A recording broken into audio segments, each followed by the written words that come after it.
अल्लाह के नबी जनाब मोहम्मद रसूलुल्लाह सल्लल्लाहु अलैहि वसल्लम इरशाद फरमाते हैं कि बनी इसराइल के जमाने में, बनी इसराइल में एक बहुत बड़ा बदमाश, बहुत बड़ा कातिल आदमी था। 99 आदमी को मार चुका था, 99 आदमी को कत्ल कर चुका था।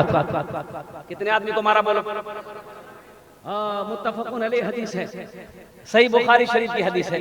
अल्लाह के नबी सल्लल्लाहु अलैहि वसल्लम अपने सहाबा को सुना रहे हैं कि मेरे सहाबियों सुनो, वो इंसान 99 आदमी को मार चुका, लेकिन था इंसान था, रातों को सोया नींद नहीं है, करवटें बदलते रहा, सुबह हो गई नींद आई।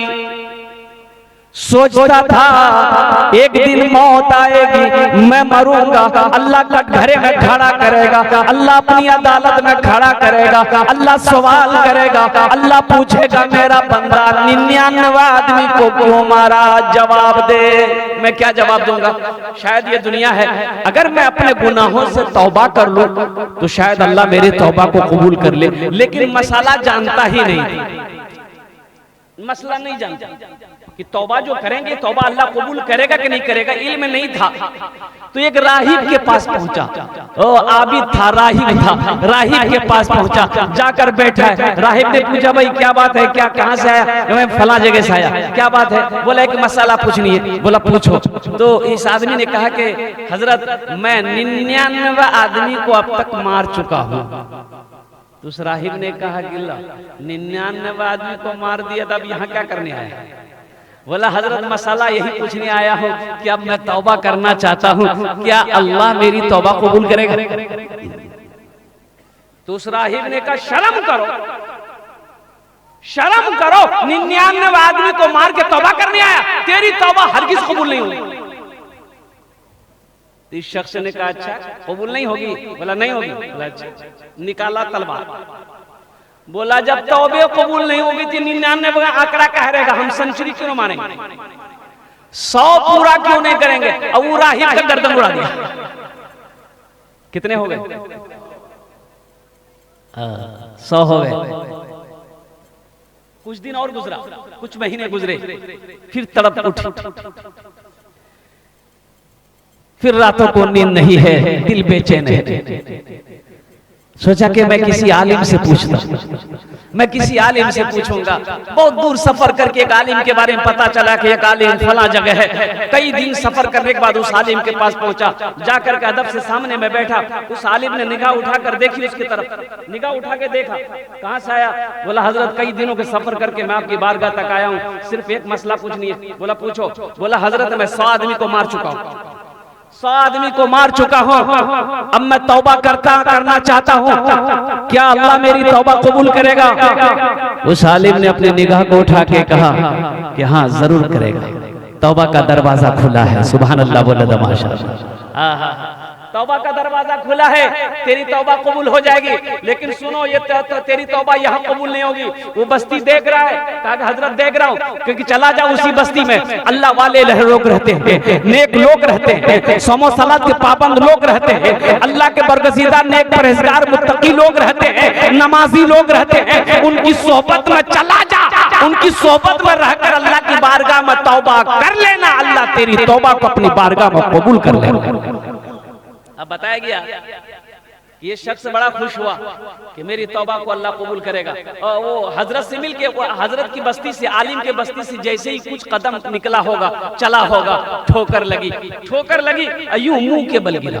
हदीस के लफ्ज़ हैं कि यूं मुंह के बल गिरा, ये दोनों हाथ ऐसे लंबा, पेट के बल गिरा, और फिर उठना चाहा, उठ ना पाया, जिस्म साकित हो गया। अल्लाह अकबर कबीरा, जिस्म शुरू परवाज कर गई, हाथ ठंडा हो गया, सांसें रुक गई, आंखें बंद हो गई, जिसमें से रूह परवाज कर गया, वो शख्स इंतकाल कर गया। सफर है लंबा, कोई साथी नहीं मिलता, अकेला है दूल्हा, कोई बाराती नहीं मिलता, अकेला है दूल्हा, कोई बाराती नहीं मिलता। जहन्नम के फरिश्ते आ गए, इसे मैं जहन्नम में लेके जाऊंगा, 100 आदमी को कत्ल करने वाला है। जन्नत के फरिश्ते आ गए कि नहीं नहीं, इसे मैं जन्नत में लेकर जाऊंगा। ये सही है कि 100 आदमी का कातिल है ये, लेकिन ये तौबा करने जा रहा था। सुभान अल्लाह, बोला तो माशाअल्लाह, तौबा करने जा रहा था। अब बताए हदीस के लफ्ज ये है, ये दोनों फरिश्ते आपस में बहस कर रहे थे। जहन्नम वाले कह रहे थे जहन्नम में लेके जाएंगे, जन्नत वाले कह रहे थे जन्नत में लेके जाएंगे। अल्लाह ने तीसरे फरिश्ते को भेजा, तीसरे फरिश्ते को भेजा कि उन दोनों से कहो बहस ना करे, जमीन को मापे, जमीन को नापे, जमीन को मापे, जिस जगह मरा है वो जहां से निकला है उसका जिस्म, और वो जहां जा रहा था तौबा करने वहां की जमीन नापो। अगर जो बस्ती तौबा करने जा रहा था उसके जिस्म से अगर वो बस्ती करीब हो गई तो वो जन्नत में दाखिल होगा। अब जिस बस्ती से अभी निकला ही है उसी बस्ती के करीब अगर उसका जिस्म होगा वो जहन्नम में जाएगा। मैं लास्ट में बताने की कोशिश करूंगा कि ये शख्स अभी तो इस बस्ती से निकला ही था, वो बस्ती तो बहुत दूर थी। जन्नत में गया कि नहीं गया, ये जन्नत के अंदर में दाखिल हुआ कि नहीं हुआ, इंशाअल्लाह आप तैयार तो हैं भाई? हाँ हाँ हाँ, अच्छा साउंड आ जाएगा इंशाअल्लाह। मशीनरी सामान है, कभी कभी तेज है कभी कम है। अल्लाह माइक बड़ा अच्छा है, इसका नंबर ले लेंगे, कभी कलकत्ता इसको जरूर बुलाएंगे। नहीं माइक अच्छा है, और अच्छा माइक है। मौजूद सामीन इकराम, इसलिए मेरे बच्चों मेरे नौजवानों तौबा करके उठना, जिंदगी का कोई भरोसा नहीं है, इसलिए बताया गया कुर्बान जाओ। हमारे अकाबिरीन फरमाते हैं कि रात में जब बिस्तर में सोया करो तो पूरे दिन का मुहासबा करके सोया करो कि आज पूरे दिन मैंने किस किस काम में लगाया है। किसी की गीबत तो नहीं करी है, किसी की चुगली तो नहीं करी है, किसी को गाली तो नहीं दिया, किसी से झगड़ा तो नहीं किया, किसी की बेईमानी तो नहीं किया। दिन का मुहासबा करो और तौबा करके बिस्तर में सो, ना जाने ये आंख खुले या ना खुले। कोई गारंटी है? अभी मैं आपको बता दूं, ये ताजा खबर है। इस खबर को मैं आपको बता दूं, 11 दिन हुए, हाँ 11 दिन हुए, 11 दिन हुए। एक नौजवान 24 साल का लड़का, और शादी करने वो जिम खटता था। उसकी बॉडी मैं बताऊं आपको, ये बॉडी था हमारे जैसे, अगर वो खड़ा किया जाए तो हमारे जैसा वो 2-3 निकलता। 24 साल का नौजवान, शादी की बात तय हुई, बारात गया, बीवी को लेके आया, एक रात गुजारा बीवी के पास। सुबह हुई, सीने में दर्द हुआ। अब वो सीने में दर्द हुआ, नौजवान लड़का था, उसको उन्होंने समझा नहीं कि क्या दर्द है। पानी वगैरह पिया, कम नहीं हुआ, मेडिकल से एक दवाई ली, खाया, दर्द आराम नहीं मिला। पास में हॉस्पिटल है, ये पूर्णिया बिहार में पूर्णिया। ओ चला गया डॉक्टर के यहाँ, डॉक्टर ने कहा भाई एडमिट होना होगा, हॉस्पिटल में आपको एडमिट करना हो, एडमिट होना होगा। वो बेचारा एडमिट हुआ, 1 घंटा नहीं गुजरा इंतकाल कर गया। डॉक्टर को बात समझ में नहीं, आखिर इसको हुआ क्या? क्यों आए थे इस दुनिया में, जाना है मालूम नहीं। क्यों आए थे इस दुनिया में, जाना है मालूम नहीं। सामाने सफर सब ठीक करो, कब होगा सफर मालूम नहीं। क्यों आए थे इस दुनिया में, जाना है मालूम नहीं। हम बम्बई जाते हैं, कलकत्ता जाते हैं, हम कानपुर लखनऊ दिल्ली जाते हैं, 1 महीना 2 महीना पहले सीट बुक करवा लेते हैं, रिजर्वेशन करवा लेते हैं, ताकि जिस दिन मेरा सफर हो कोई परेशानी का सामना ना करना पड़े। भाई परेशानी का सामना ना करना पड़े, टिकट एकदम रिजर्वेशन है, बुक है, और जिस दिन का सफर होगा उस दिन आराम से हम स्टेशन पहुंचेंगे। गाड़ी आएगी, रुकेगी, और डिब्बे के अंदर घुसेंगे, जहां मेरी बर्थ है उस बर्थ पे चादर बिछाकर एक चादर ओढ़कर सो जाएंगे। और कुर्बान जाओ, टीटी आएगा, वो आराम से जगाएगा, बोला टिकट, बोला आपने बता दिया, उन्होंने कलम चला दिया कि अब सो जाओ, तुम्हें डिस्टर्ब करने वाला कोई नहीं है, इसलिए कि तुमने महीनों पहले इसका इंतजाम किया था। अल्लाह अकबर कबीरा। तो हम ये कहते हैं मेरे नौजवानों, तुम दिल्ली पंजाब कलकत्ता जाने के लिए 1 महीना पहले टिकट बनाते हो, फिर तो लौट कर आना है। जहां वहां जहां जाना है कभी लौट कर नहीं आना है, करोड़ों अरबों साल जहां रहना है, वहां का टिकट कब बनाओ भाई? वहां का टिकट कब बनाओ? इंशाल्लाह बनाएंगे टिकट वहां का? हाथ उठाओ इंशाल्लाह, कितने लोग बनाए? इस घर को बेहतर बनाए हो, जिस घर में रहना है 2 दिन, इस घर को बेहतर बनाए हो, जिस घर में रहना है 2 दिन, जिस घर में हमेशा रहना है, कैसा होगा वो घर मालूम नहीं, क्यों आए थे इस दुनिया में, जाना है मालूम नहीं, सामान्य सफर सब ठीक करो, कब होगा सफर मालूम नहीं, क्यों आए थे। ए बाबू, ए बेटा बैठ, बोलो बोलो भाई बालों को। अच्छा, ये नहीं लगा है ये तकरीर कर रहे थे, नौजवान खड़ा हुआ, मैंने कहा क्या हुआ? बोला है, बोले बेटो बैठ गया। 10 मिनट का फिर खड़ा हुआ, मैंने कहा क्या हुआ? बोला हजरत बहुत जोर से लगा।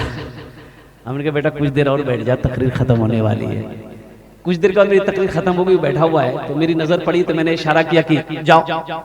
बोला नहीं जाएंगे। तो मैंने कहा कहीं नहीं जाएगा? तो नौजवान बोला क्या करने जाएंगे? जो करने जा रहे थे यही होगी, अब जाने की जरूरत नहीं है। दिल जमी के साथ, इत्मीनान और सुकून के साथ बैठो। देखिए बताया गया, अल्लाह के नबी जनाब मोहम्मद रसूलुल्लाह सल्लल्लाहु अलैहि वसल्लम इरशाद फरमाते हैं कि एक आदमी का 3 दोस्त था। कै दोस्त थे बताओ? 3 दोस्त। अल्लाह के नबी इरशाद फरमाते हैं कि 3 साथी था, 3 दोस्त था। जब उसका आखिरी वक्त आया तो तीनों दोस्त को बुलाया कि भाई इधर आओ, देखो मेरा आखिरी वक्त है, मेरा आखिरी वक्त है, तुम मेरी क्या मदद कर सकते हो? क्या तुम मेरा साथ दे सकते हो? दूसरे से कहा भाई तुम मेरी क्या मदद कर सकते हो? तुम मेरा दोस्त हो, तुम मेरी मदद कर सकते हो। तीसरे से भी कहा, तो पहले ने कहा कि भाई दोस्त देखो, तुमने हमको दोस्त बनाया है, लेकिन हम तुम्हारी इतनी मदद कर सकते हैं कि जैसे तुम बीमार हो जाओगे, महंगे से महंगे हॉस्पिटल में हम तुम्हारा इलाज करवा देंगे, महंगी से महंगी दवाई खरीद कर तुम्हें हम खिला देंगे, इसके अलावा हम कुछ नहीं कर सकते। दूसरा दोस्त बोला कि भाई हम आपकी इतनी मदद कर सकते हैं कि जब आप मर जाओगे तो हम बाजार जाकर कफन खरीद कर लाकर आपको गुस्ल दे देंगे, अच्छी खुशबू मल देंगे, कफन पहना कर जनाजे की नमाज पढ़कर अपने कंधे में उठाकर कब्रिस्तान पहुंचा देंगे, इसके अलावा हम आगे कुछ नहीं कर सकते हैं। तीसरे दोस्त से पूछा, तीसरे दोस्त ने कहा कि दोस्त गम ना करो, अरे दुनिया में तुमने मुझे दोस्त बनाया है, हम तुम्हारा साथ इस दुनिया में भी देंगे, कब्र में भी देंगे, हशर में भी देंगे, और साथ ही साथ तुम्हें जन्नत में दाखिल भी करेंगे। अल्लाह के नबी सल्लल्लाहु अलैहि वसल्लम इरशाद फरमाते हैं कि जानते हो वो पहला दोस्त कौन था? वो पहला दोस्त बेटा था, बीवी थी, भाई थे, रिश्तेदार लोग थे। वो लोग यही कहे कि भाई हम इतना कर सकते हैं कि जब तुम मर जाओगे हम तुम्हें कफन पहना देंगे, गुस्ल दे देंगे, जनाजे की नमाज पढ़कर कंधे में उठाकर कब्रिस्तान तक पहुंचाकर मिट्टी दे देंगे, इसके अलावा कुछ नहीं कर सकते। और दूसरा दोस्त बोला वो कौन था? जो महंगी दवाई खरीद कर खिलाने को तैयार था, महंगे हॉस्पिटल में दिखाने को तैयार था, वो माल था, वो दौलत थी, वो पैसा था। पैसा कह रहा था तू चिंता ना कर, तुमने मुझे अपना बनाया है, अब मुझे गले से लगाया है, हम अपोलो हॉस्पिटल में तुम्हारा इलाज करवा देंगे, बड़ा से बड़ा डॉक्टर से तुम्हारा इलाज करवा देंगे, लेकिन इसके अलावा हम कुछ नहीं कर सकते। और पैसा से क्या कर सकते भाई? और कुछ कर सकता पैसा? और तीसरा दोस्त जो था वो उन्होंने कहा कि भाई तुमने मुझे दोस्त बनाया है, तुम चिंता ना करो, हम तुम्हें इस दुनिया में भी साथ रहेंगे, और कब्र में भी हम तुम्हारे साथ रहेंगे, हशर के मैदान में भी हम तुम्हारे साथ रहेंगे, और साथ ही साथ तुम्हें अल्लाह की बारगाह में सिफारिश करवा कर तुम्हें जन्नत के अंदर में दाखिल भी फरमा देंगे। तो अल्लाह के नबी सल्लल्लाहु अलैहि वसल्लम ने इरशाद फरमाया कि जानते हो तीसरा दोस्त कौन था? वो तीसरा दोस्त अच्छे अमाल थे, वो अमाल जिन्होंने दुनिया के अंदर में उन्होंने बनाया था। नमाज पढ़ी थी, नमाज कह रही थी, रोजा किया था, रोजा कह रहा था, कुरान की तिलावत किया था, कुरान की तिलावत कह रही थी, तस्बीह और तहलील में वक्त गुजारा था, तस्बीह कह रही थी, अल्लाह अकबर कबीरा, कुर्बान जाओ मुअज़्ज़ज़ सामीन किराम। इसलिए अच्छे अमल बनाओ। एक बात हमेशा याद रखना, जिंदगी, मौलाना रूम रहमतुल्लाह अलैह फरमाते हैं, जिंदगी अच्छी होगी तो मौत भी अच्छी होगी, जिंदगी बुरी होगी तो मौत भी बुरी होगी। जिसकी जिंदगी अच्छी हो उसकी मौत भी अच्छी होती है, और जिसकी जिंदगी गंदगियों में गुजरा हो, जिसकी जिंदगी गुनाहों में गुजरा हो, उसे अच्छी मौत आ नहीं सकती है। अल्लाह के नबी ने इरशाद फरमाया, अच्छी मौत की दुआ मांगा करो, अच्छी मौत की दुआ मांगा करो। तो मेरे भाइयों बताइए कि एक नाले में देखा कि लाश पड़ी है, मोहल्ले वाले जमा हो गए। भाई मोहल्ले वाले जमा हो गए, ये लाश किसकी है भाई? ऐसा मालूम हो रहा है, लाश को देखकर मालूम हो रहा है कि 2 से 3 दिन मरे हुए हो गया इस शख्स को। ओ लोग जमा हो गए, उस लाश को बाहर निकाला, पहचान कर रहा है कि लोग पहचानो तो सही, लेकिन किसी ने पहचान ना पाया। बोला कि भाई लाश की शक्ल बिगड़ चुकी है, पहचान में नहीं आ रहा है कि किस बस्ती का, किस इलाके का आदमी है। और कुर्बान जाइए मुअज़्ज़ज़ सामीन किराम, लोग बड़ा पेशो पेश में रहे, पूर्व जवार की बस्तियों के लोग भी क्या कहते हैं, आगे उस लाश को देखने की कोशिश करें, भाई आखिर है कौन, ये है कौन, लेकिन पहचान में नहीं आ रहा, कोई पहचान नहीं पा रहा है। तो अब मसला यहां पर यह खड़ा हो गया कि भाई कोई पहचान नहीं पा रहा है, तो अब पता नहीं कि ये इधर का है कि उधर का है, ये इधर का है कि उधर का है। आप समझ रहे मेरी बात को ना? ना चेहरे पे दाढ़ी है, ना इस्लामी लिबास है। लोग पेशो पेश में भाई समझ में नहीं आ रहा ये इधर का है कि उधर का है। बोला ऐसा करो, इसका आइडेंटिटी कार्ड निकालो, आधार कार्ड निकालो। पॉकेट में हाथ दिया था, आधार कार्ड निकला। आधार कार्ड बोला इसका नाम देखो, नाम से पता चल जाएगा। जब आधार कार्ड निकाला तो उसमें लिखा हुआ था बाप का, इस मरने वाला का नाम है राजा। राजा, राजा तो इधर भी है उधर भी है भाई, राजा इधर भी है उधर भी है। बोला इसका बाप का नाम देखो, इसका बाप का नाम था खाजा। बोला समझे में नहीं आया, बात तो समझ में नहीं आई। तो लोगों ने कहा कि भाई आप क्या करोगे, एक रास्ता है, एक रास्ता है पहचानने का, वो आखिरी रास्ता है। वो क्या है हम नहीं बोलेंगे, आप लोग समझ रहे हो। क्या नौजवानों, तुम ये चाहते हो कि हमारी शनाख्त, हमारी पहचान मरने के बाद लोग इस तरह करें कि नाम से हमारी पहचान ना हो, शक्ल सूरत से हमें पहचाना ना जाए, लिबासों से हमारी पहचान ना हो, हमारी शर्मगाह को खोल कर लोग देखेंगे कि ये मुसलमान है कि नहीं है, ये नबी का कलमा पढ़ने वाला है कि नहीं है, ये दीन का दाई है कि नहीं। कहां गए वो मुसलमान अगले जमाने वाले, कैसर और किसरा की गर्दनें झुकाने वाले, खुद ना खाते थे औरों को खिला देते थे, ऐसे थे मोहम्मद के घराने वाले। कहां गए वो नौजवान? आज तो हमारे बच्चों को, हमारे नौजवानों को मोबाइलों से फुर्सत नहीं है, व्हाट्सएप से फुर्सत नहीं है, फेसबुक से फुर्सत नहीं। कुरान की तिलावत कौन करेगा?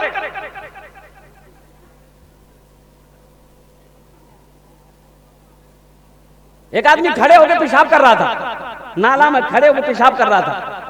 उसका नौजवान बेटा देख लिया, बोला अब्बा ये क्या कर रहे हैं आप? अरे मौलवी साहब मना करते हैं खड़े होकर पेशाब नहीं करना चाहिए। तो उसका अब्बा बोला तू मौलवी के चक्कर में पड़ गया। साइंस तरक्की कर रही है, दुनिया कहां से कहां चली गई, अब तुम मौलवी के पीछे पड़ा हुआ है। तो बेटा बोला कि नहीं कीजिए कीजिए। बाप पेशाब करके घर आया, बेटा सीढ़ी लगाया छत में, सीढ़ी लगा के पेशाब करने लगा। तो उसका बाप बोला अरे क्या कर रहा है, मेरी नाक कटवाएगा क्या? तो बेटा बोला यही तो तरक्की है, मेरा बाप होकर आप खड़े होकर पेशाब कर रहे हैं, आप ही ने कहे दुनिया तरक्की कर रही है, हम आपका बेटा सीढ़ी लगा कर पेशाब कर रहे हैं, यही तो तरक्की की बाप से बेटा आगे बढ़ गया। पहचान में आ गया मुसलमान है।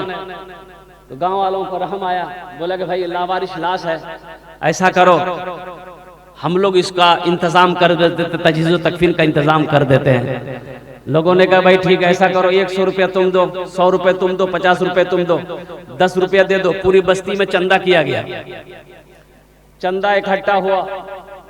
उस पैसे को एक आदमी बाजार लेकर गया, कफन खरीदा, खुशबू खरीदा, वहां से लेकर आया। कब्र बनाने वाले को कहा कि भाई कब्र बनाओ, जो तुम्हारी मजदूरी होगी वो मिल जाए। सारा इंतजाम हो गया, जनाजे की नमाज पढ़ा, उसको ले जाके कब्र पे दफन कर दिया। 3 दिन के बाद एक बड़ी गाड़ी उसी गांव के अंदर में दाखिल होती है। 4-5 आदमी कोट पैंट पहन करके उस गाड़ी से निकलते। लोग बस्ती वाले, मोहल्ले वाले जमा हो गए, भाई कौन है आप लोग, कहाँ से आए? तो उन लोगों ने कहा भाई मुझे पता चला है कि किसी लावारिश लाश को आपने दफनाया है इस बस्ती में।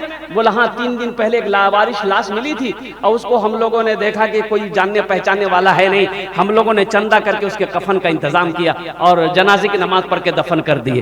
एक लड़का उसमें ज़ारो कतार रोने लगा। तो पूछने वालों ने, गाँव वालों ने पूछा कि भाई उस मरने वाले से तुम्हारा क्या ताल्लुक है, क्यों रोते हो तुम, इतना खूबसूरत नौजवान? तो नौजवान ने कहा कि वो मरने वाला कोई और नहीं, वो मेरा बाप था, और जिस आदमी को आप लोगों ने चंदा का कफन दिया है वो कोई ऐरा गहरा आदमी नहीं था। अल्लाह अकबर कबीरा, अपने जमाने का अरबपति आदमी है। मेरी हवेली पटना में है, मेरी हवेली बम्बई में है, कलकत्ता में है, पटना में है, और 1000 बीघा जमीन का मालिक।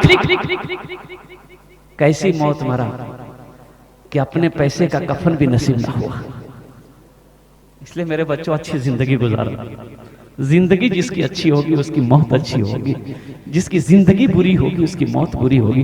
अल्लाह के नबी ने इरशाद फरमाया, अच्छी मौत की दुआ किया करो रब की बारगाह में। अरे वो मौत कितनी प्यारी मौत होगी, जो मौत सजदे की हालत में हो जाए, जो मौत रुकू की हालत में हो जाए, जो मौत कुरान की तिलावत में हो जाए, जो मौत अपनों के दरमियान में हो जाए, वो मौत कितनी हसीन मौत होगी। 4 दिन की दोस्तों एक दिन इस चमन से आशियाना उठाना पड़ेगा। दोस्तों एक दिन इस चमन से आशियाना उठाना पड़ेगा। दोस्तों एक दिन इस चमन से आशियाना उठाना पड़ेगा। उठ गया जिस घड़िया बोदाना, छोड़कर सबको जाना पड़ेगा। उठ गया जिस घड़िया बोदाना, छोड़कर सबको जाना पड़ेगा। कब्र में फेंक देगा जमाना, फेंक कर लोग होंगे रवाना।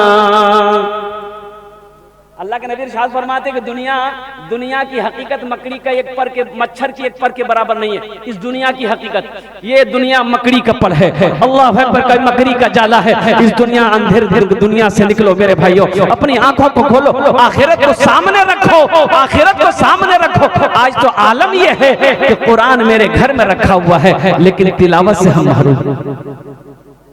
सोचो तो सही, आज कहाँ हैं हम शिकायत करते हैं कि हजरत देखिए ना, मेरा 4 बेटा है, सऊदी में रहता है, मेरा बेटा बम्बई में रहता है, दिल्ली में रहता है, पैसे आते हैं लेकिन बरकत नहीं है, खेत का अनाज आता है बरकत नहीं है।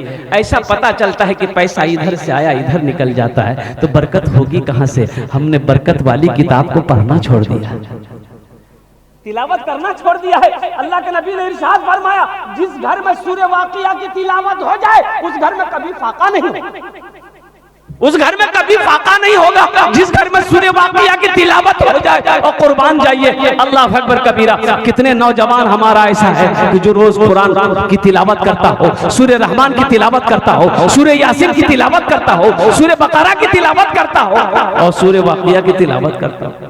और सुनो, आयतल कुर्सी कहती है, बड़ी प्यारी आयत है, आयतल कुर्सी कहती है, वो आयतल कुर्सी अल्लाह अकबर कबीरा, जिस आयत में मेरे अल्लाह की शान है, अल्लाहु ला इलाहा इल्ला हुवल हय्युल क़य्यूम ला ताख़ुज़ुहु सिनतुन वला नौम लहू मा फ़िस समावाति व मा फ़िल अर्द मन ज़ल्लज़ी यशफ़अु इंदहु इल्ला बिइज़निहि यअलमु मा बैन अयदीहिम व मा ख़ल्फ़हुम वला युहीतूना बिशैइन मिन इल्मिहि इल्ला बिमा शाअ वसिअ कुर्सियुहुस समावाति वल अर्द वला यऊदुहु हिफ्ज़ुहुमा वहुवल अलियुल अज़ीम। ये आयत कहती है कि जो रात में मुझे 3 मरतबा पढ़ लेगा, कै मरतबा पढ़ेगा बोलो? हुजूर की हदीस है कि जो 3 मरतबा इस आयत को रात में पढ़ लेगा, आयतल कुर्सी कहती है कि तू आराम से चादर ओढ़कर सो जा, सुबह तक तेरे घर की हिफाजत करना मेरी जिम्मेदारी है। हाँ हाँ हाँ, सोचो तो सही। अल्लाह अकबर कबीरा। सूरे यासीन कहती है कि जो मुझे सुबह तिलावत कर लेगा, शाम तक मैं उसकी हिफाजत करूंगा। हमने कुरान पढ़ना छोड़ दिया। हमने कुरान साहबाई करा, हमने दरख्तों के पत्ते चबा चबा कर अल्लाह के कुरान की तिलावत नहीं छोड़ी। दरख्तों के पत्तों को चबा चबा कर अल्लाह के कुरान की तिलावत करी। अल्लाह अकबर कबीरा। कुर्बान जाओ मेरे भाइयों, मेरे नौजवानों, इसलिए कुरान पढ़ो। अभी उस्ताद शोरा जनाब अशफाक बहराजवी साहब ने जो पढ़ा था कि अपने बच्चों को कुरान पढ़ाओ, और जानते हैं हदीस के अंदर में क्या है? अल्लाह के नबी ने इरशाद फरमाया कि जिसने अपने बच्चे को कुरान पढ़ा दिया, अल्लाह उसके माँ बाप के सर पे नूरानी ताज सजाएगा। सुभान अल्लाह बोलो तो माशाअल्लाह। क्या सजाएगा बोलो? नूरानी ताज सजाएगा। अल्लाह उसके बाप के सर पे ताज सजाएगा, माँ के सर पे ताज सजाएगा।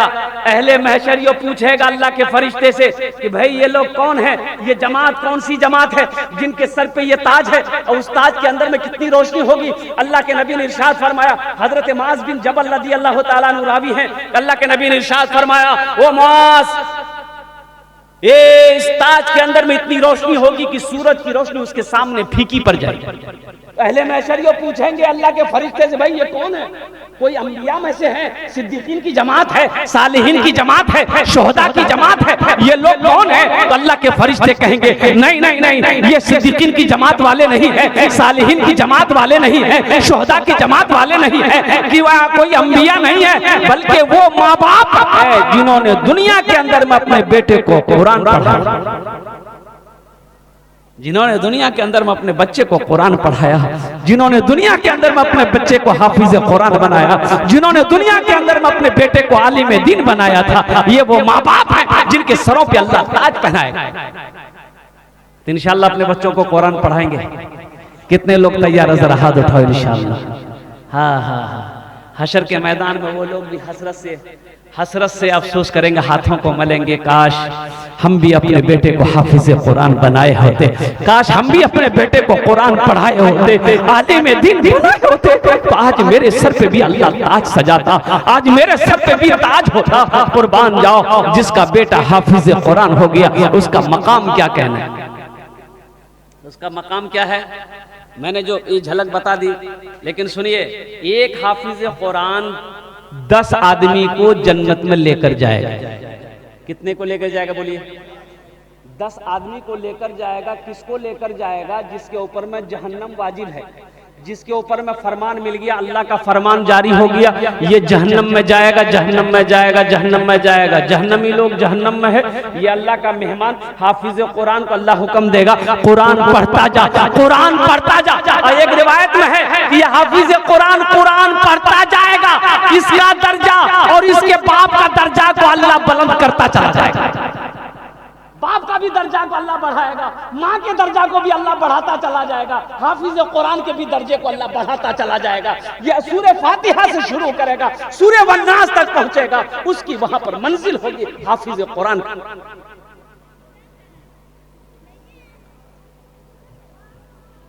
तो जहन्नम वाले देख रहे होंगे, जहन्नम से देख रहे होंगे ये हाफिज कुरान, ये हाफिज कुरान रुकेगा, ठहर जाएगा, ठहरेगा, रुकेगा, ओ देखेगा, तो अल्लाह कहेगा क्या हुआ, जा आगे बढ़, जन्नत में जा। कहा कि या अल्लाह दुनिया में इन्होंने, मैं बड़ा गरीब था, या अल्लाह मेरे पास उतने पैसे नहीं थे, इन्होंने अपना पैसा देकर खर्च देकर मुझे पढ़ाया था, या अल्लाह मेरे पास पहनने को कपड़ा नहीं था, इन्होंने अपने पैसे से मुझे लिबास पहनाया था, या अल्लाह मैं भूखा था, ये आदमी मुझे खाना खिलाया था, या अल्लाह मैं एक दिन प्यासा था, इन्होंने मुझे पानी पिलाया था, या अल्लाह एक दिन मैं नमाज के लिए जा रहा था, ये आदमी मुझे वुजू के लिए पानी दिया था।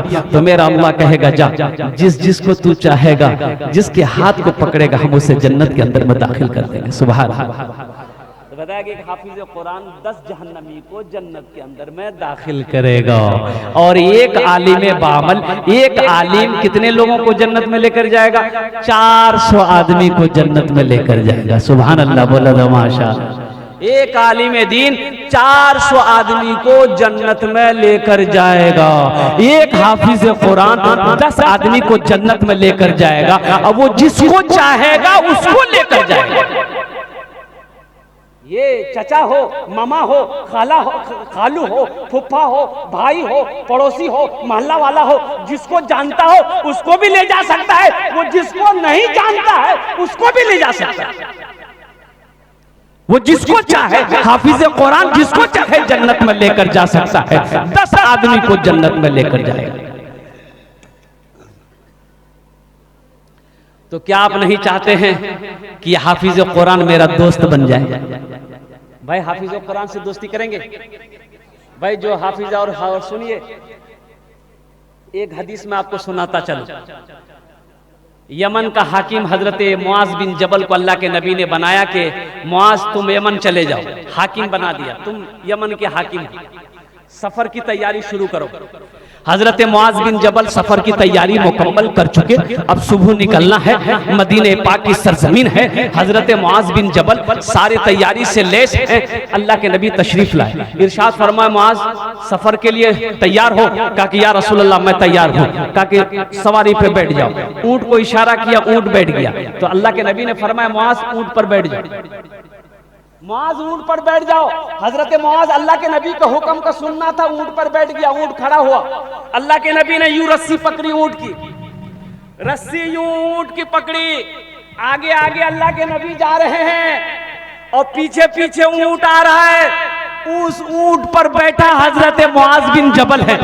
कुछ कदम चले होंगे, हजरत मुआज बिन जबल के आंखों में आंसू आ गए, बदन कांपने लगा। कहा या रसूल अल्लाह ये बेअदबी है, आप मेरे आका हैं, आप पैदल चल रहे हैं, मैं सवारी में चल रहा हूँ, ये मुआज बर्दाश्त नहीं कर सकता। अल्लाह के नबी ने इरशाद फरमाया मुआज बैठा रहा, ये मेरा हुक्म है, बैठा रहा। हम तुम्हारी इज्जत नहीं कर रहे हैं, तुम्हारे सीने में जो अल्लाह का कुरान है हम उसकी इज्जत कर रहे हैं। ए मुआज सुनो, जिसके सीने में अल्लाह का कुरान होता है वो अल्लाह का दोस्त होता है। जिसके सीने में अल्लाह का कुरान होता है वो अल्लाह का दोस्त होता है। तो मेरे भाइयों, हाफिज कुरान की इज्जत कीजिए, हाफिज कुरान का इकराम कीजिए, उलमा इकराम का इकराम कीजिए, उनकी खिदमत कीजिए, उनकी दुआएं लीजिए। इसलिए कि देखिए बाज लोग उलमा इकराम से बुग़्ज़ रखते हैं, अल्लाहु अकबर कबीरा, मदरसों से बुग़्ज़ रखते हैं। भाई मदरसा में आप मदद नहीं करेंगे, ताउन नहीं करेंगे, ये मदरसा कैसे चलेगा? जानते हैं मस्जिद अल्लाह का घर, मदरसा रसूलुल्लाह का घर। मस्जिद अल्लाह का घर है, मदरसा रसूलुल्लाह का घर है। अल्लाह के नबी जब मदीना हिजरत फरमा कर तशरीफ ले गए, मस्जिद नबी की बुनियाद रखी, मस्जिद नबी के कोने में एक मदरसा खोला अल्लाह के नबी ने। पढ़ने वाले कौन थे? सहाबाए कराम थे। पढ़ाने वाले इमामुल अंबिया थे। और वो किताब कौन सी किताब? अल्लाह का कुरान था, अल्लाह का कुरान था। तो मेरे भाइयों, हाफिज कुरान को दोस्त बनाओगे? कितने लोग बनाओगे? जरा हाथ उठाओ, इंशाअल्लाह हम दुआ करेंगे अल्हम्दुलिल्लाह। शायद यही बच्चा मेरे हाथों को पकड़कर जन्नत के अंदर में दाखिल कर दे। ज्यादा नहीं, आप लोगों ने चंदा पहले भी दे दिया है, हम 500 रुपया से मांगेंगे। हालांकि अगर मैं चंदा भी करता, अल्हम्दुलिल्लाह, जनाब मोहिदुल इस्लाम साहब दामद बरकातुहू, इनको पता नहीं है अल्हम्दुलिल्लाह, तो काफी लोग तैयार हो जाते। ऐसे ऐसे शेर इस मजमे में मौजूद है। मुझे 5 आदमी चाहिए, 500 रुपए वाले इस मदरसे के लिए अल्हम्दुलिल्लाह। वाह वाह वाह भाई, एक कागज कलम ले लीजिए, थोड़ा नाम लिखते जाइए। मुझे 5 आदमी चाहिए इंशाअल्लाह। है कोई दूसरा नौजवान? एक भाई मेरा और तैयार हुआ है, दूसरा भाई है माशाअल्लाह, नाम लिखते जाइए, जल्दी जल्दी लिखिए माशाअल्लाह। भाई तीसरा भाई मेरा कोई है? वही तीसरा भाई मेरा वहां हाथ उठाए माशाअल्लाह। देखिए चौथा भाई मेरा वो भी आ गए है। भाई एक भाई और तैयार हो जाइए, 5 भाई हो। मैंने 5 आदमी को मांगा है, मैं 5 आदमी के लिए दुआ करूंगा। एक भाई देखिए इधर से हाथ उठा रहे हैं, हजरत ये देखिए हाथ उठा रहे हैं माशाअल्लाह। 500 रुपए, ज्यादा नहीं हम मांग रहे हैं। ये देखिए इशारा कर रहे हैं, देखिए भाई ले लिए, भाई ले लिए, ले लिए। जिनके पास नगद है नगद दे दिया, नगद नहीं है तो उधार लिखा दी माशाल्लाह। भाई 5 आदमी हुए, 5 आदमी और जुड़ जाइए इंशाल्लाह, 10 आदमी कम से कम जुड़िए थे मेरे भाई, 500 रुपए वाले। देखिए ये वो मजमा है, ये सखी लोग हैं कि यहाँ अगर मैं 20,000, 25, 50,000 से भी शुरू करता तो इंशाल्लाह बात खाली नहीं जाती, कोई ना कोई अल्लाह का बंदा तैयार हो जाता। अल्हम्दुलिल्लाह सखी लोग है, देने वाला है, लेने वाला होना चाहिए था। छठे नंबर पे कोई एक आदमी भाई तैयार हो जाए, भाई 500 रुपए देने वाला इंशाल्लाह। एक हाफिज कुरान को अपना दोस्त बना लो, 500 रुपए ज्यादा नहीं, हम आपसे सिर्फ 500 रुपए का सवाल किए। और कोई लोग हैं देने वाले, भाई जल्दी जल्दी आइए ना। वो देखिए एक भाई मेरा पॉकेट में हाथ दिया है माशाल्लाह, हे देखिए आइए जल्दी जल्दी आइए, 10 आदमी तैयार हो जाइए। हजरत मौलाना मोहिदुल इस्लाम साहब का इशारा था कि हजरत कुछ अगर हो जाए तो अल्हम्दुलिल्लाह, इसलिए मैंने बात रख दिया है आपके सामने में कि कुछ भी मदरसे के लिए हो जाए। अल्लाह के रसूल का घर है, अल्लाह के नबी का घर है, जो अल्लाह के नबी के घर में ताउन करेगा, हशर के मैदान में अल्लाह के नबी उसकी शिफात फरमा कर जन्नत के अंदर में दाखिल फरमाएंगे। प्यासे प्यासे नफ्सा नफ्सी का आलम होगा हशर के मैदान में, इतनी प्यास लगेगी कि 7 समंदर पिला दिया जाए फिर भी प्यास नहीं बुझेगी। इमामुल अंबिया हौज़े कौसर पर तशरीफ फरमा होंगे, प्यासों को पानी पिला रहे होंगे। जो अल्लाह के रसूल का घर बनाएगा दुनिया के अंदर में, अल्लाह के रसूल उसे हौज़े कौसर का जाम पिलाकर शिफात फरमा कर जन्नत के अंदर में दाखिल फरमा। आइए भाई आइए। और कोई भाई है? भाई हम ज्यादा नहीं मांगे आपसे, सिर्फ 500 रुपए का सवाल है।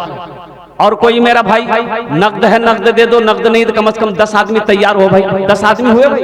10 आदमी नहीं हुए, क्या आदमी हुए? 6 आदमी हुए भाई, 4 आदमी और चाहिए भाई। जबान से बात निकल गई है, कंजूसी बखीली मत कीजिए। 500 रुपया से क्या होने वाला है? चौक चौराहे में 500 रुपए लेके दुकान में बैठिए, यूं खत्म हो जाएंगे, पता नहीं चलेगा, पता ही नहीं चलेगा किधर चला गया। आज ये पैसा यहाँ दे दोगे, अल्लाह के बैंक में जमा हो जाएगा। कहाँ जमा होगा बोलिए? अल्लाह के बैंक में जमा हो जाएगा। और सुनिए, ये पैसा आप मौलाना मोहिदुल इस्लाम साहब के हाथों में नहीं दे रहे हैं, नहीं, ये पैसा पहले अल्लाह के हाथ में जाता है। हदीस के लफ्ज यही है कि जब कोई बंदा अल्लाह के रास्ते में किसी को कुछ देता है, ताउन करता है, मदद करता है, तो वो पैसा, वो माल, वो चीज सबसे पहले अल्लाह के हाथ में जाता है, फिर किसी के हाथ में आता है। ये 500 रुपए आप दे रहे हैं, ये अल्लाह के हाथ में जा रहा है। और ये पैसा मेरे नौजवानों सुनो, यहाँ नहीं दोगे चौक चौराहे पे खर्च हो जाएगा, दुकान में खर्च हो जाएगा, घर के मसरफ में खर्च हो जाएगा, अल्लाह अकबर कबीरा। लेकिन यहाँ ये पैसा दे दोगे, अल्लाह के बैंक में जमा हो जाएगा। पैसे का काम है खर्च होना, खर्च होता रहेगा, लेकिन मुकद्दस है वो पैसा, बड़ा प्यारा है वो पैसा जो अल्लाह के रास्ते में खर्च हो जाए, अल्लाह के बैंक में जमा हो। अच्छा इंशाल्लाह 500 रुपए वाले आ गए भाई। 100-200 रुपए वाले हैं कोई जिसके जेब में 100-200 रुपया करके हो? इंशाल्लाह है भाई, है 100-200 रुपया है? अरे है तो पॉकेट में हाथ दीजिए ना इंशाल्लाह। सोचते क्या है? 100-200 रुपया है, लेकर आइए ना हाफिज कुरान के नाम पर इंशाल्लाह अपने अपने पॉकेट में हाथ दीजिए। है तो दे दीजिए, नहीं तो अल्लाह माफ करेगा। बस ज़हन को हाजिर कीजिए। मैं अजमत कुरान आपको बताने वाला हूँ कि अजमत कुरान क्या है, कुरान से मोहब्बत करने वाले का मकाम क्या है, और जो कुरान से मोहब्बत करेगा अल्लाह उसे कैसे उठाता है। कुरान तो ये कहता है माशाल्लाह। एक भाई ने भी 500 रुपए ला कर दे दिया है। जग भाई यहाँ पर चादर बिछी हुई है, जिनको जो देना होगा लाकर आप दे दीजिएगा, इसलिए कि आपने पहले भी चंदा दिया है। ये तो इशारा हमारे तरफ से किया गया है, तो अल्हम्दुलिल्लाह मैंने इस पर रोशनी डाल दी है। तो मौजूद सामईन किराम, ये पैसा क्या है अब मैं आपको बता दूं, अब मैं आपको बताता चलूं अल्लाह के रास्ते में खर्च करना क्या है। मदीने में एक आदमी को शहद की जरूरत पड़ी, उसकी बीवी को बच्चा पैदा होने वाला था, गरीब आदमी था, बहुत गरीब आदमी। बीवी को बच्चे की विलादत का वक्त करीब है, दर्द ज़ेब में मुब्तला है, लेकिन उस वक्त शहद चाहिए। दाई ने कहा कि अगर थोड़ा सा शहद मिल जाए तो इसको चटाने से, खिलाने से इसका कहवा बना देंगे, हलवा बन जाएगी, खाएगी तो बच्चे की पैदाइश आराम से हो जाएगी। अब ये गरीब आदमी पड़ोसी के पास गया कि भाई थोड़ा शहद है तो दे दो। पड़ोसी ने कहा भाई शहद होता हम तुमको दे देते, मेरे पास तो है नहीं। कई लोगों के पास गया, किसी ने नहीं दिया, इसलिए कि किसी के पास था नहीं। वल्लाह वाला मुझे सब। उसी में एक आदमी ने कहा तुम्हें शहद चाहिए, बोला हाँ मुझे शहद चाहिए। बोला देखो मदीने से बाहर ये काफिला आ रहा है, उस काफिले में चले जाओ तुम्हें शहद मिल जाएगा, उस काफिले में चले जाओ तुम्हें शहद मिल जाएगा। ये शख्स बड़ा खुश हुआ, मदीने से बाहर निकला, देखा ये काफिला आ रहा है, खड़ा रहा, और जैसे ही ऊंट की कतारें आ रही है, तो जो सबसे पहले आगे में ऊंट बांध था उसको इशारा दिया, रोका, ओ ऊंट वाला रोका। ऊंट वाले ने कहा भाई क्या बात है? बोला देखिए मैं गरीब हूँ, मेरे बच्चे, मेरी बीवी को बच्चे की विलादत होने वाली है, बच्चे की पैदाइश का वक्त है, मुझे थोड़ा सा शहद चाहिए, अगर आप लोगों के दरमियान में किसी के पास शहद हो तो मुझे दे दिए। बोला अच्छा रुको। वो ऊंट बांध ऊंट से नीचे उतरा, इशारा किया, सारा ऊंट रुक गया। तो जो अमीर था उस जमात का, उनसे कहा कि हुजूर ये गरीब आदमी है, शहद मांग रहा है। तो अमीर ने कहा कि ऐसा करो, ये ऊंट पे शहद का घड़ा बंधा हुआ है, एक घड़ा शहद का खोलकर इसको दे दो। अब वो घड़ा कैसे बंधा हुआ? जैसे ऊंट की पीठ है, ये घड़ा रस्सी से एक घड़े को इधर बांधा गया, एक घड़े को ऐसे बांधा गया, तो रस्सी ऐसे थी, ये घड़ा दोनों लटक रहा था। तीन लोगों ने अमीर से कहा कि हुजूर एक घड़ा अगर इसको दे देंगे तो फिर एक घड़ा को ऊंट पर कैसे लेकर जाएंगे, बैलेंस गड़बड़ा ना जाएगा। तो उस अमीर ने कहा कि दोनों घड़ा शहद का दे दो। सुभान अल्लाह बोलो तो माशाअल्लाह, दोनों घड़ा दे दो। तो फिर ऊंटवान ने कहा हुजूर हम दोनों तो दे दें, लेकिन ये गरीब आदमी लेके जाएगा कैसे? तो अमीर ने कहा ऊंट भी दे दो, ऊंट भी दे दो। और कुर्बान जाइए, वो अमीर कौन थे जानते हैं? इसी का नाम हजरत उस्मान गनी रज़ी अल्लाह ताला अन्हु थे, दामादे मुस्तफा है, खलीफाए सौम थे। अल्लाह अकबर कबीरा। हजरत उस्मान गनी रज़ी अल्लाह ताला अन्हु ने इरशाद फरमाया ऊंट भी दे दो, शहद भी दे दो और इनके घर तक पहुंचा। अल्लाह के रास्ते में खर्च करने का जो मजा है, जो लुत्फ है। एक सहाबी आया अल्लाह के नबी की बारगाह में कि या रसूल अल्लाह सल्लल्लाहु अलैहि वसल्लम, मेरे माँ बाप आप पर कुर्बान हो, ये मेरा पड़ोसी मेरे ऊपर में जुल्म कर रहा है, ये इनके आंगन में ये खजूर का पेड़ है, या रसूल अल्लाह उसकी शाखें, उनकी डालें मेरे आंगन की तरफ है, वो पकी पकी खजूरें गिरती है ना, तो मेरा बच्चा भूखा रहता है, उसे उठा के कभी खा लेता है। वो मेरा पड़ोसी अपने आंगन से आता है, मेरे बच्चों के हाथों से खजूरें छीन लेता है, और जो बच्चा मेरा मुंह में खजूर होता है उंगली डाल के निकाल लेता है। तो अल्लाह के नबी ने इरशाद फरमाया कि भाई वो खजूर वाले को बुलाओ। तो उसको बुला के लाए। तो अल्लाह के नबी ने इरशाद फरमाया भाई ये खजूर के पेड़ को तुम बेचोगे, अगर तुम बेचोगे तो जन्नत में अल्लाह तुम्हें खजूर का पेड़ अता फरमाएगा। सुभान अल्लाह बोले तो माशाअल्लाह। जन्नत में खजूर के पेड़ मिलेंगे, बेचोगे। वो मुनाफिक था, बोला कि नहीं हम तो नहीं बेचेंगे, इसलिए कि इस पेड़ के खजूर हमें बहुत पसंद, मेरे बच्चों को बहुत पसंद है, हम नहीं बेचेंगे। अल्लाह के नबी खामोश हो गए, इनकार कर गया। एक सहाबी बैठे हुए ये वाकया सुन रहे थे, और उस सहाबी का नाम था हजरत अबू दहदा रज़ी अल्लाह ताला अन्हु।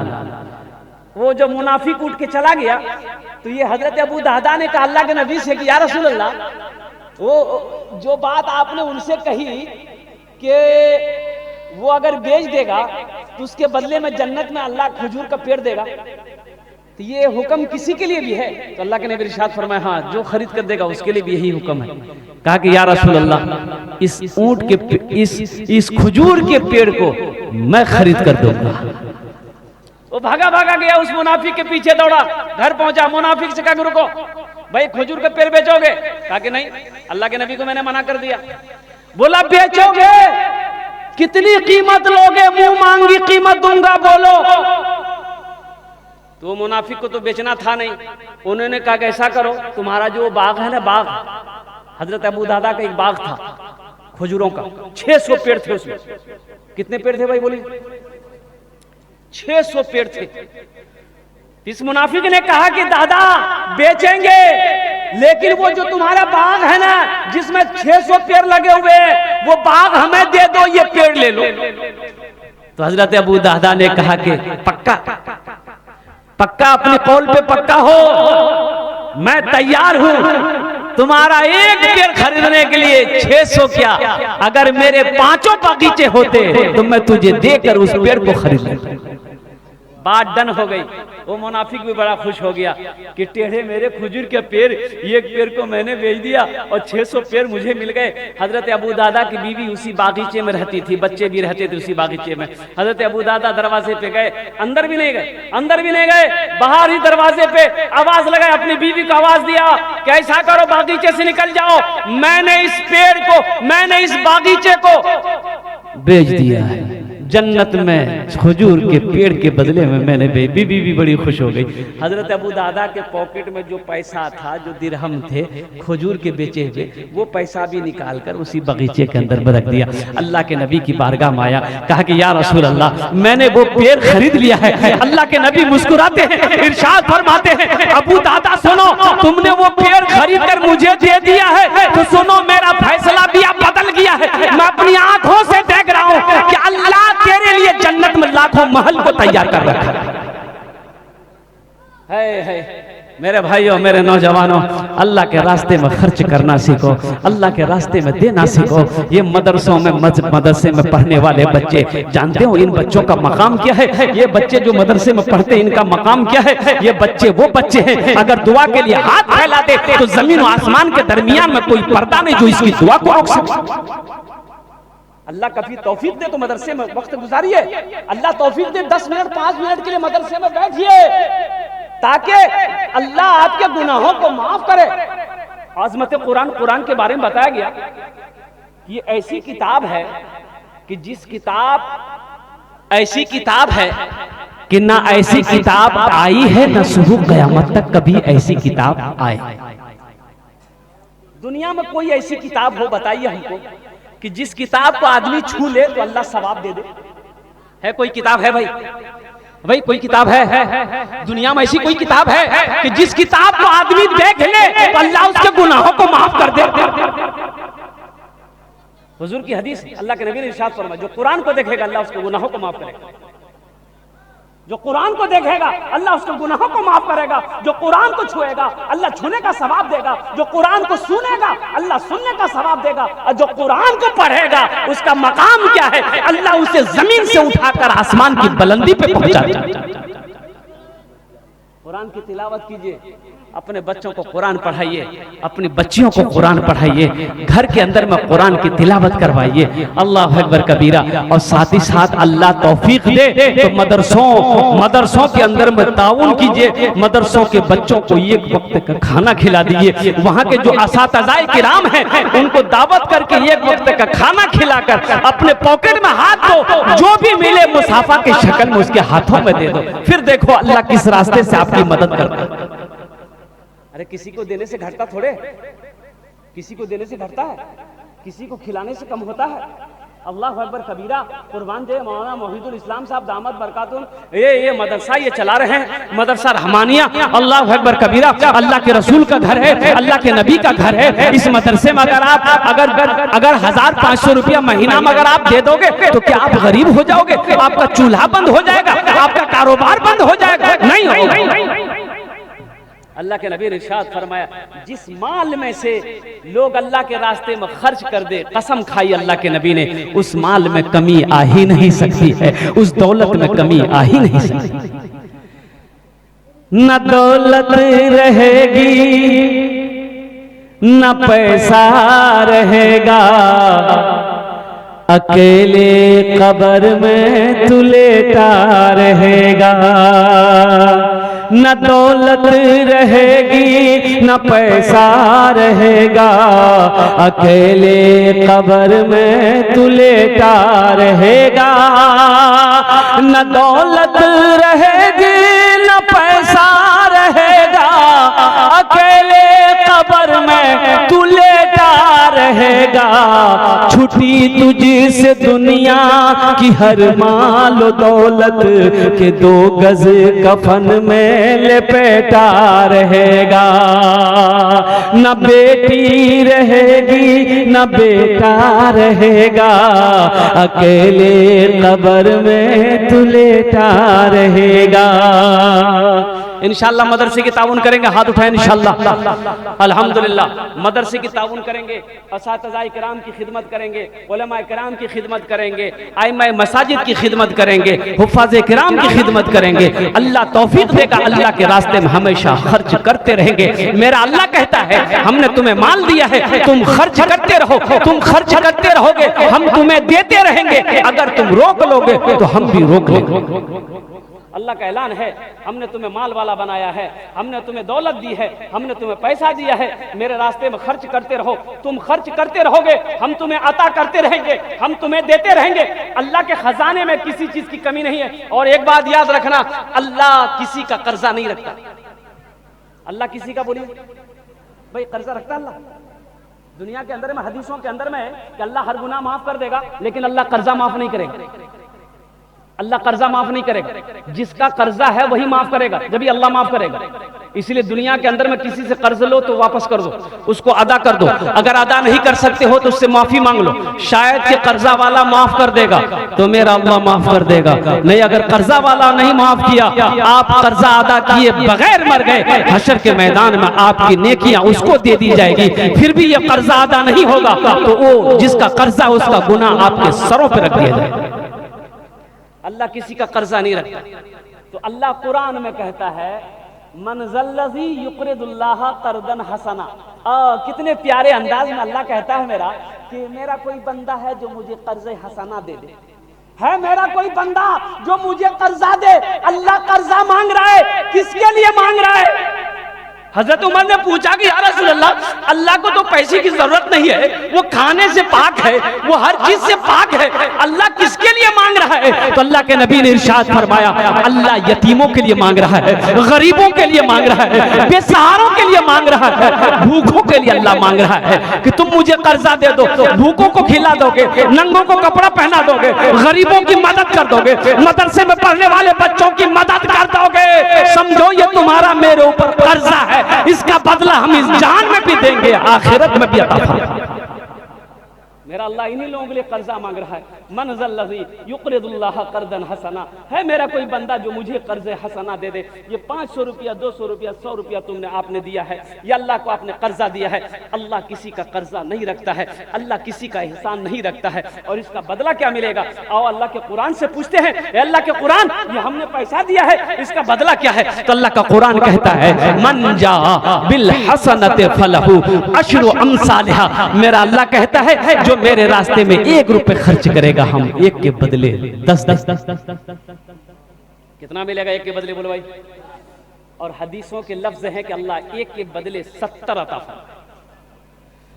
अल्लाह 1 के बदले 70 देगा। और अल्लाह का वादा, इन्ना वादल्लाहि हक़्क़ुन, अल्लाह का वादा हक है, अल्लाह का वादा सच्चा है, अल्लाह का वादा पक्का। ये हमारा वादा नहीं, वादा खिलाफी हो सकता। ये मेरे रब का वादा है कि तुम 1 रुपए खर्च करोगे, हम 1 के बदले 10 देंगे। अल्लाह अकबर कबीरा। मेरे भाइयों, मेरे नौजवानों, अल्लाह दिया, माल दिया है। हजरत अबू बकर सिद्दीक ने दुआ करी थी, या अल्लाह अगर दौलत दे तो दिल देना, या अल्लाह अगर दौलत हो दिल ना हो तो तेरे अबू बकर को ऐसी दौलत नहीं चाहिए। वो बुलंदी नहीं चाहिए और वो शोहरत नहीं चाहिए, वो बुलंदी नहीं चाहिए और वो शोहरत नहीं चाहिए, वो बुलंदी नहीं चाहिए और वो शोहरत नहीं चाहिए।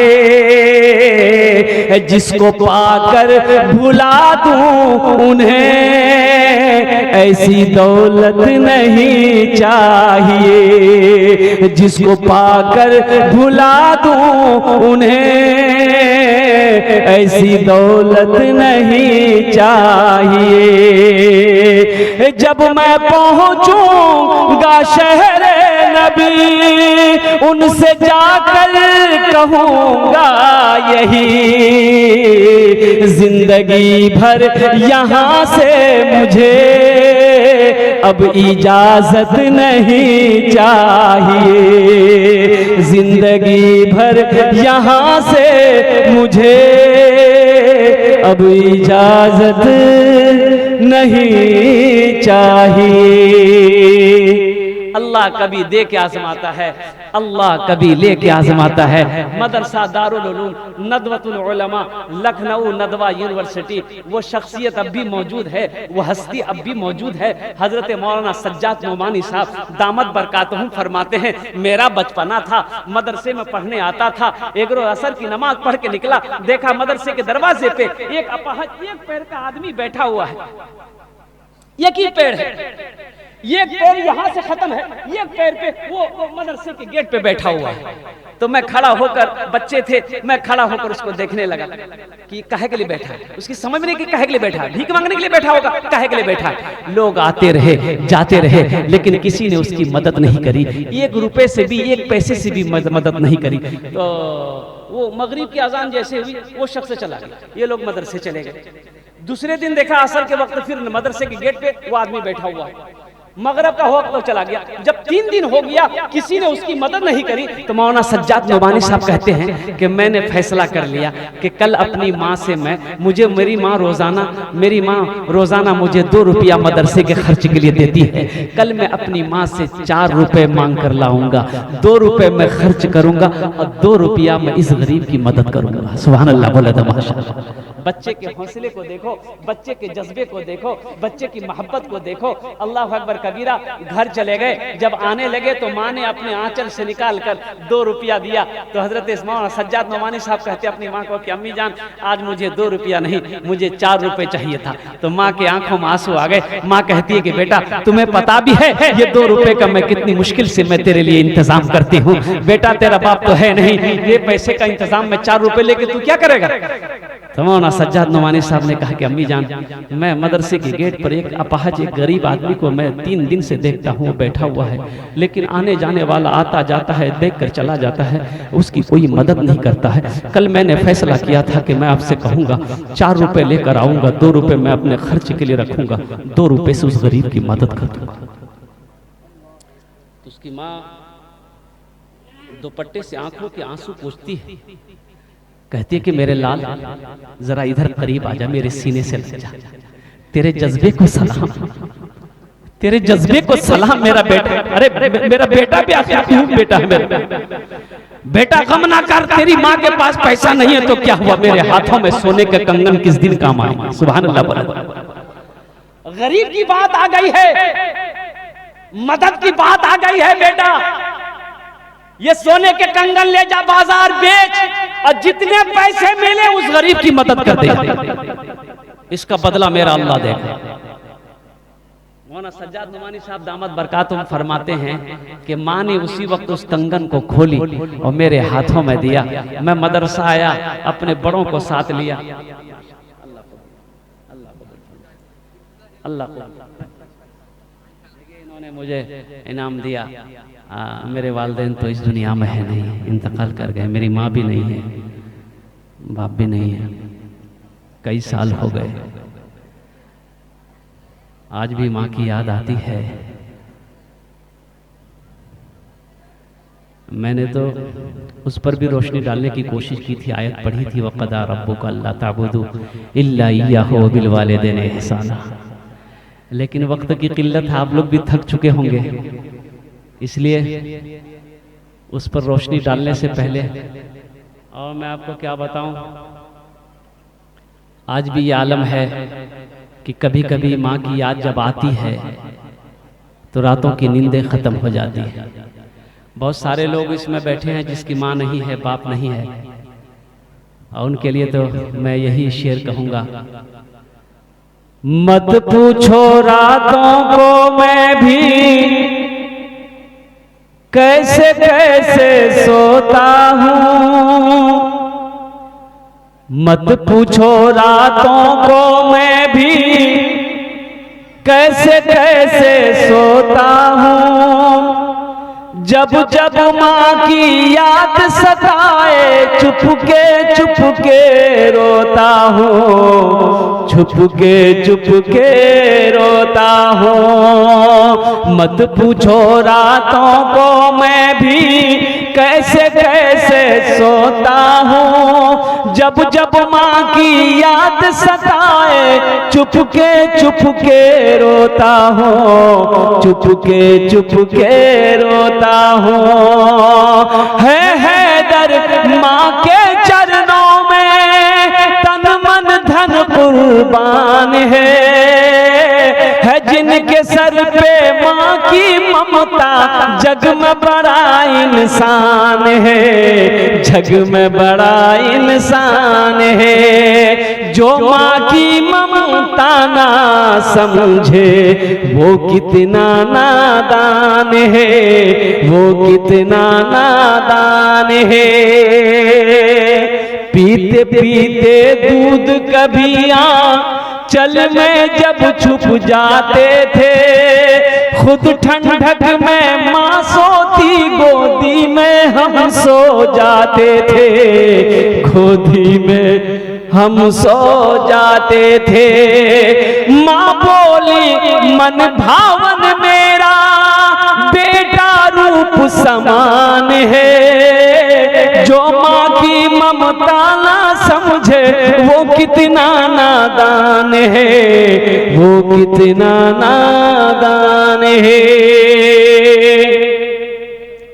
मौलाना सज्जाद नुमानी साहब कहते हैं कि मैं उस कंगन को बाजार में ले जाकर बेचा, बहुत सारे पैसे मिले, मैंने अपने पैसे को पॉकेट में संभाल के रखा, वक्त का इंतजार करने लगा कि कब असर का वक्त होगा, कब वो गरीब आकर मदरसे के गेट पर बैठेगा, कब उसकी मैं मदद करूंगा।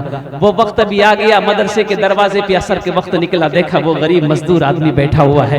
खुशी का ठिकाना नहीं कि आज एक गरीब की हम मदद करेंगे। अपने पॉकेट में हाथ दिया, सारा पैसा हाथों में हथेली में लिया कर लेकर खड़ा कि बाबा ये ले लो। वो फकीर, वो मजबूर कभी पैसे को देखता था, कभी इस बच्चे के चेहरे को देखता था। हाथ नहीं बढ़ा रहा, पैसे की तरफ हाथ नहीं बढ़ा रहा, कभी पैसे को देखता था, कभी इस बच्चे की नूरानी चेहरे को देखता था। तो बच्चे ने कहा कि बाबा ले लो। तो बाबा ने कहा कि बेटा मैं फकीर नहीं, मैं मांगने वाला नहीं हूँ, मैं फकीर नहीं हूँ, मैं मांगने के लिए मदरसे के दरवाजे पे नहीं बैठा। तो बाबा फिर आप कौन हो? आप मदरसे के दरवाजे पे रोजाना आकर बैठते क्यों हो? तो उस गरीब ने कहा रोते हुए कि बेटा मैंने उलमा से सुना है कि मदरसा अल्लाह के रसूल का घर है, मदरसे में पढ़ने वाला बच्चा मेहमान रसूल है। बेटा हशर का मैदान होगा, नफ्सी नफ्सी का आलम होगा। अल्लाह के नबी हौज़े कौसर पर तशरीफ फरमा होंगे। अल्लाह के नबी ने अगर पूछ लिया कि दुनिया में मेरे घर में पढ़ने वाले मेरे मेहमान रसूल की खिदमत करी थी, खाना खिलाया था, कपड़ा पहनाया था, पानी पिलाया था, तो बेटा सुनो मैं गरीब आदमी हूँ, मेरे पास ये की पैर है, ये पैर से रिक्शा चलाकर मैं अपने अहलो अयाल की पेट को भरता हूँ, एक वक्त की रोटी मैं उसे खिलाता हूँ। बेटा मेरे पास उतना पैसा नहीं है कि हम दावत करके तुमको खाना खिला सके, मेरे पास पैसा नहीं है कि हम कपड़ा खरीद कर तुम्हें पहना सके। बेटा मैं अपना कीमती 1 घंटा वक्त निकाल कर इस दरवाजे पे मैं बैठा रहता हूँ ताकि तुम लोग मदरसे से आते रहो जाते रहो, हम तुम लोगों का चेहरे का दीदार करते रहे। हशर के मैदान में अल्लाह के रसूल को हम यही कह देंगे, या रसूल अल्लाह हम खिला तो नहीं पाए, पिला तो नहीं पाए, पहना तो नहीं पाए, लेकिन अपना 1 घंटा वक्त निकाल कर आपके मेहमान का चेहरे का दीदार कर। बड़े अकाबिरीन को ये बात पता चली मदरसे के अंदर में, वो लोग बाहर निकले, सीने से लगाया इस मजदूर को, अल्लाह अकबर कबीरा, अंदर ले गए, मसनद पे बिठाया, बड़ी खातिर तवाज़ो करी। तो मेरे भाइयों मेरे दोस्तों, अल्लाह के रास्ते में खर्च करने से माल बढ़ता है, किसी को खिलाने से माल बढ़ता है, खाने में अल्लाह बरकत देता है। और मदरसे अल्लाह के नबी, अल्लाह सुनो देखिए एक बात याद रखिएगा, ये मदरसे दीन के किले हैं। अच्छा भैया ये बताइए, आप मौलाना से कहाँ कहाँ भागेंगे, मदरसे से कहाँ कहाँ भागेंगे?